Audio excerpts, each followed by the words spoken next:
separuh orang dia highly competent. Okay, dia sangat competent. You can give a 9 lah, maximum 9. 9 on the competency punya skill, tapi dia punya willingness 1. Bila you sebut kompetensi tu apa yang you So maksudkan dengan okay, so kompetensi?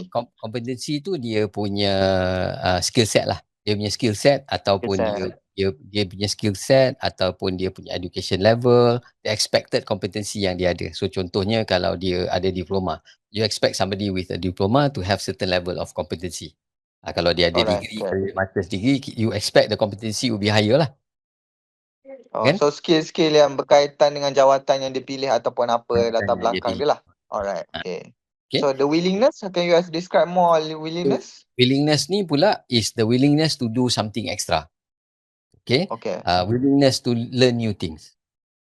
Willingness to explore new areas yang dia mungkin tak ada kompetensi. Okay. So dia ada tak willingness. Jadi satu is actually skill. Okay. Satu, so kalau kita tengok perkataan ASK. Okay. Attitude, skill and knowledge. Okay. So skill and knowledge ni is on the competency punya line. Okay. And attitude ni is on the willingness punya line. Okay, so a lot times the unwillingness ni is due to kita punya attitude lah. Of course adalah benda-benda lain yang kita kena check and all that kan, your conditioning and all of that lah. Okay, so kita nak cari yang sama-sama tinggi. So contohnya kalau somebody you bring in has got very high competency, okay, tapi willingness dia rendah. Okay, jadi maksudnya dia sanggup kerja kalau kerja tu kerja dia. Tapi kalau kerja selain daripada yang dia tahu, dia keberatan. Jadi that will not be the ideal A player lah. Okay, that one is not the ideal A team to develop for your organisation, for your business. Okay. Kemudian ada lagi satu pula. Kompetensi tak ada, kan? Tapi willingness very high. Okay. So itu pun kadang-kadang challenging juga. Okay. Sebab apa? Sebab kita kadang-kadang kita sendiri pun tak ada masa nak ajar semua benda. Yes, dia willingness, tapi semuanya kita kena push dia buat. Cuba buat ni, cuba buat ni. Jadi itu pun susah juga. So kalau boleh, kita nak ada a good balance, okay, of willingness and competency. Okay. So that's one way for you to look at the existing people lah. So once you are able to identify the willingness and the competency, okay, then you can design apa area-area yang you boleh support your team members. Okay, those yang kompetensi rendah, then you can send them for classes, buat training. Okay, siapa yang willingness kompetensi rendah, you can send for training.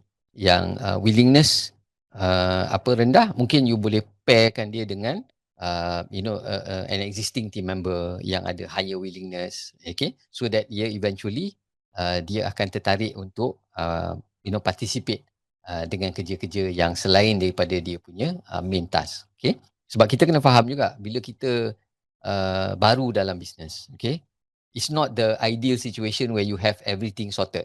Okay, so kadang-kadang ada hari yang patient ramai, ada kekangan dekat kita punya staff. Okay, jadi mungkin kita kena rotation tu mungkin tak perfect, kita kena minta satu orang stay back.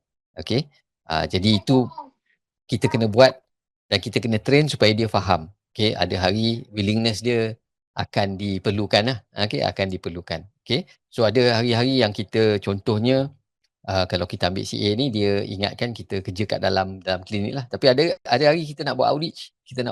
Doktor cakap kita kena buat event dekat sekolah. Dia cakap tapi ni tak ada dalam saya punya job scope doktor. Doktor tak ada cakap yang saya kena pergi buat event dekat sekolah. Saya kena berdiri kat situ, bagi flyer, cakap dengan parents, cakap dengan murid-murid. Saya tak nak lah doktor. Okay, so it means willingness very low lah. Okay, jadi ini bagusnya juga kalau kita faham all these things, kita boleh letakkan all these things dalam kita punya preparation stage tu tadilah. Kita cari orang yang sesuai, kita tanya soalan-soalan yang sebaiknya supaya dia ada expectation yang betul. Okay, so that it's easier to train these people, it's easier to develop your A team to do the work that is necessary lah, to build the business together with you.